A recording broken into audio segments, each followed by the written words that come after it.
Question time today, I asked the Minister for Women, Regional Youth and Mental Health about the lack of funding for a promised rehabilitation and treatment centre in Dubbo.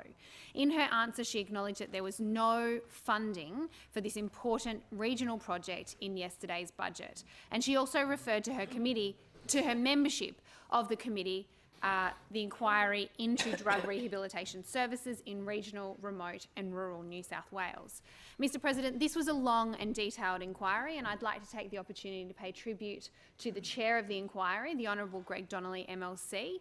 We had a long-running and detailed inquiry that made a series of 12 recommendations, and community after community told us stories, horrific stories, about the effects of drug on their community, the stories of drug abuse and the effects on their communities, especially the drug of ice.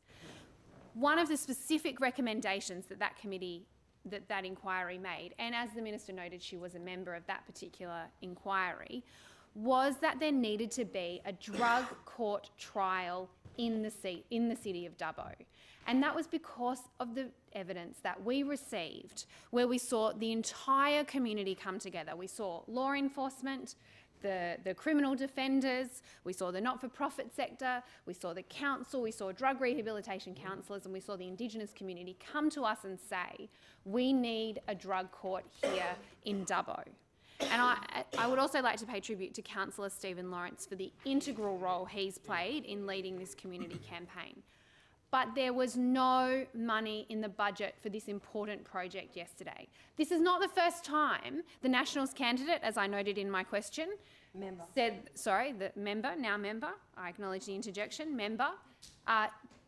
did talk about it during the election campaign. This is not the first time that it was spoken about.